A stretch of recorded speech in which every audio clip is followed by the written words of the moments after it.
시장 들여다봅니다. 제19대 대통령이죠. 문재인 정부가 조금 전에 공식 출범을 했습니다. 이 새로운 정부에 대한 기대감 때문일까요? 우리 시장 강세로 출발을 했죠. 코스피가 장중 한때였지만 2,300선을 터치하기도 했습니다. 관련 내용 분석해봅니다. MTN증권부 이수연 기자 나와 있습니다. 안녕하세요. 안녕하세요. 네, 확실히 요즘 증시에 대한 관심이 높은 것 같습니다. 우리 시장 박스권을 돌파한 이후에 추가 상승 여력에 대한 기대감이 날로 높아지고 있고, 특히나 오늘 코스피는 장중 한때였지만 2,300선을 돌파하기도 했어요. 지금 어떤 분석 나오고 있습니까? 네, 일단 말씀하신 대로 문재인 정부는 역대 정부 가운데 가장 높은 증시 수준에서 시작하게 됐습니다. 오전에는 잠시였지만 2,300선을 이제 뚫기도 했고요. 오후에는 아직 좀 조정되고 있는 모습이지만 사실 전망은 계속 밝은 편입니다. 특히 문재인 정부 이후 한중 관계가 회복될 것이라는 기대감이 굉장히 높으면서 그 사드 타격을 받았던 업종들이 회복을 보이고 있는데요. 대표적으로는 그 화장품 관련주가 크게 오르고 있습니다. 창업투자 관련주들도 급등세를 보이면서 새로운 정부의 중소기업, 벤처 정책에 대한 기대감을 예측할 수 있습니다. 취임 축하 랠리의 주역은 외국인인데요. 외국인의 바이코리아 행진이 계속되고 있는 모습입니다. 전국 불확실성이 해소됐다는 것부터 일단 의미가 있습니다. 한 증권사는 대통령이 생겼다는 것만으로도 호재다 이렇게 평가하기도 했는데요. 여기에 새 정부 정책 기대감에 코스피 랠리가 계속될 것이라는 전망이 우세한 상태입니다. 일명 허니문 랠리가 이번 정부에서도 빛을 발할 것으로 전망되고 있는데요. 네. 지난 6명의 대통령 임기 첫 해에 코스피 평균 상승률은 23%에 달했습니다. 대부분 그 취임 후 경기 부양을 위해서 투자를 늘렸고 글로벌 경기 호재도 맞아 떨어졌기 때문입니다. 특히나 보면은 문재인 대통령이 앞서서 제이노믹스라는 걸 밝혔잖아요. 네. 내용들을 보면은 재정의 적극적인 역할, 그리고 소득 중심의 경기 부양이 핵심인데 이것들이 증시에는 어떤 영향을 미치게 될까요? 네, 일단 문재인 대통령의 경우에는 증시 공약을 구체적으로 발표한 것은 없습니다. 예. 다만 역대 대통령들을 봐도 이제 후보 시절에 증시 공약들이 사실 헛된 약속으로 끝난 경우가 굉장히 많았기 때문에 지금 당장 뚜렷한 어떤 증시 공약이 없다고 해서 부정적인 것으로만 평가하기는 좀 이릅니다. 그리고 이미 발표한 공약 중에서도 증시에 힘을 실어줄 경제 정책들이 기대되는 상황이고요. 문재인 대통령은 공약에서 사람에 대한 투자를 강조한 바 있죠. 과거 대기업 위주의 내수 부양 정책이 실제로 낙수 효과를 가져오지 못했고 그렇기 때문에 이제는 소득 중심으로 경기를 부양해야 한다는 입장입니다. 이에 따라서 재정 투자를 이제 아무래도 확대할 것이라고 많이들 전망하고 있고요. 특히 문재인 정부에선 대통령 직속으로 4차 산업혁명위원회를 설치할 예정이기 때문에 4차 산업을 중심으로 한 신성장 동력과 중소기업, 벤처 육성을 위한 정책들이 펼쳐질 것으로 보입니다. 중소기업청을 중소벤처기업부로 확대하겠다는 공약도 있었는데요. 중소기업과 벤처에 대한 지원책이 늘어날 것으로 전망되면서 증시에서도 삼성전자 위주의 대형주 이런 위주에서 벗어나서 약간 소외됐던 중소형주가 주목을 받을 수 있지 않을까 하는 기대감도 생기고 있습니다. 반면 대기업에 대한 견제 우려도 좀 나오고 있는데요. 문재인 대통령은 불공정한 갑의 횡포를 막겠다는 공정경제를 주요 경제 공약의 하나로 제시했죠. 다만 대기업에 대한 규제가 강화된다고 해도 이게 입법 절차도 있고 당장 가시화되기는 좀 어려운 부분이고 또 그런 규제가 기업이나 증시의 성장을 저해하는 요소로만 보기에는 아직 좀 이르다는 지적도 나오고 있습니다.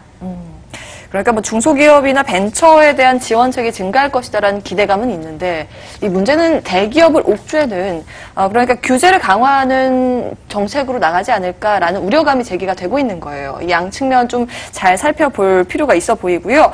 자, 외신 한번 살펴보도록 할게요. 지금 문재인 대통령 당선 이후 외신에 대해서 좋은 평가 나오고 있다면서요. 네, 말씀하신 대로 이제 아무래도 대북 이제 리스크라든지 이런 부분이 많이 해소가 될 것으로 전망이 되기 때문에 뭐 일단은 호평이다라고 보면 그래요. 좋을 것 같고요. 예. 대외적으로도 지금 경제 상황이 상당히 좋아지고 있고 그렇기 때문에 증시의 새 시대가 좀 열릴 수 있을 것이다. 그런 기대가 좀 나오고 있습니다. 국내 증시는 글로벌 증시에서 벗어날 수가 없기 때문인데요. 지금 글로벌 호황이 이어지고 있는 부분과 국내 증시에서도 외국인 매수세가 강해지고 있는 부분은 상당히 고무적이라고 볼 수 있습니다. 그동안 증시 불안의 가장 큰 축이었던 외교와 안보 분야에서도 새 대통령이 좀 더 안정적인 정책을 펼칠 것이라는 기대가 있기 때문인데요. 앞서 사드 배치로 중국 관련 업종이 큰 타격을 받았지만 문재인 대통령이 사드 배치를 재검토하겠다고 밝힌 바가 있기 때문에 향후 한중 외교는 새로운 국면을 맞이하게 될 것으로 보입니다. 이를 반영한 화장품주 등 중국 관련 업종이 오늘 크게 올랐다는 점은 아까 언급을 해드렸고요. 예. 그리고 말씀드린 대로 대북 정책에 대해서 좀 온화한 정책이 이어질 것으로 이제 다들 보고 있기 때문에 어떤 이런 불안 요소가 해소되고 또 대북 정책에 큰 변화가 생기면서 좀 시장의 안정이 찾아올 것이라는 긍정적인 반응들이 나오고요. 뉴욕타임스의 경우에는 한국의 대북 정책이 근본적으로 변화할 것이라면서 새 정부가 남북 대화와 이산가족 상봉, 경제교류 재개 등 정책을 추진할 수 있다라고 전망했습니다. 다만 미국은 이제 대북 관련해서 굉장히 강경한 정책을 펼치고 있는데 예. 여기에 대해서 한국이 조금 뜻이 이제 같지 않으면 이게 갈등이 있을 수도 있다. 이런 식으로 미국 내부에서도 그동안 그것 때문에 불안 요인으로 작용을 했거든요, 사실은. 네, 맞습니다. 예. 그래서 어느 정도 일부는 긍정적으로 보고 있고 일부는 아직 미국과의 관계는 조금 더 지켜봐야 된다. 이런 식의 반응이 나오는 것 같고요. 예. 금융투자 업계에서는 대내외적으로 기업 실적이 굉장히 증가하고 있고 대외적으로 글로벌 경기 회복세가 겹치고 있고 또 새 대통령 취임으로 정치 외교적 불확실성이 해소되면서 국내 증시가 더욱 빛을 발할 때라는 낙관론이 좀 펼쳐지고 있습니다. 일단 보면 대북 리스크는 줄어들 것으로 평가를 받고 있는 거고 경제 상황이 앞으로 나아질 것이기 때문에 증시도 함께 상승할 것이다라는 분석이 지금 외신에서 나오고 있는 거예요. 자, 그렇다면 지금 이런 기운 때문일지 모르겠는데 증시가 훈풍으로 인해서 강세 흐름이 최근 계속 연출이 되고 있어요. 그렇다면 전문가들은 과연 시장을 어떻게 보고 있는지 궁금하거든요. 어떤가요? 네, 일단은 문재인 랠리가 계속될 것이라고 보는 시각이 상당히 우세합니다. 그래요. 네, 이경민 대신증권연구원은 문재인 정권의 정책 스탠스가 재정 확대를 수반한 큰 정부, 구조적 변화와 개혁에 초점이 맞춰진 만큼 증시에는 긍정적일 전망이라고 진단했습니다. 이어 미래 성장 동력 확충과 소득 증대를 통한 내수 활성화, 또 경제 민주화 등이 주요 경제 정책이 될 것이라고 분석했고요. 김두원 하나금융투자연구원은 공약에서 제시했던 공공부문의 일자리 증가를 주목했습니다. 김 연구원은 한국의 공공부문 고용 비율은 OECD 평균의 3분의 1 수준에 불과하고 상대적으로 여력이 있는 정부의 정책 여건을 감안하면 하반기 추경 등 재정 지출 확대도 기대된다며 일단은 긍정적으로 봐야 된다라고 설명했습니다. 골드만삭스의 경우에도 오늘 보고서를 통해 기존 대통령 당선인들이 인수위원회를 꾸려서 2달 가까이 차기 정부를 준비했던 것과 달리 이번에는 바로 새 대통령의 임기가 시작된다는 점을 강조했습니다. 단기적으로 투자자들은 경제장관 임명, 추가 경정 예산 규모와 세부 내용 결정, 사드와 북핵 이슈에 대한 새 정부의 입장 확립 등에 주목할 필요가 있다고 조언했습니다.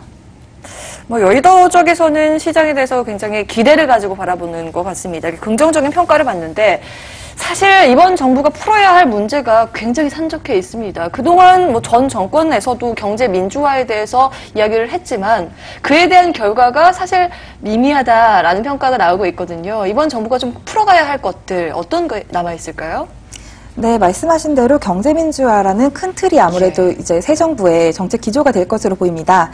이 틀 안에서 업계는 과감한 시장 지원과 규제 철폐가 함께해야 된다고 요청하고 있고요.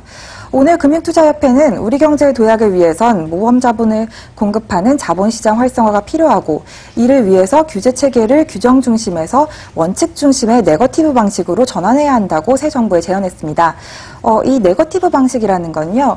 예를 들어서 지금 규제는 무엇을 할 수 있다라고 규정하는 방식인데 예. 네거티브는 무엇을 하면 안 된다라고만 하는 거죠. 그게 어떤 의미냐면 예. 이제 포지티브에서는 하라고 한 것만 할 수 있는 건데 예. 네거티브 형식의 규제에서는 하지 말라고 한 것만 안 하면 되는 겁니다. 그 안에서는 상당히 자유롭게 좀 창의적으로 어떻게 사업을 펼칠 수 있다는 거죠. 이거 빼면은 다 허용이 되는 그렇죠. 그런 거군요. 네. 예. 그래서 네거티브라고 해서 이제 부정적인 게 아니라 규제는 이렇게 딱 원칙만 이렇게 명시를 해서 이것만 하지 말아라 하고 좀 규정을 하고 그 외에는 좀 자유롭게 사업을 할 수 있도록 이런 식의 지금 현재 규제 체계가 그렇지 않거든요. 예. 그래서 규정 중심에서 원칙 중심으로 가달라 이렇게 좀 제언을 했고요. 예. 또 업계에선 경제민주화의 큰 기조 안에서 증시가 받을 영향을 아직 분석하고 있는 단계라고 볼 수 있습니다. 그동안 국내 증시가 저평가받았던 가장 큰 그 이유 가운데 기업의 지배구조 문제가 이번 정부에서 좀 개선되지 않을까 이런 부분을 좀 진단하고 있는데요. 일단 상법 개정안을 통해서 좀 기업 총수의 그 견제가 강화되고 스튜어드십 코드로 기관 투자자의 의결권 행사도 좀 투명해질 전망입니다.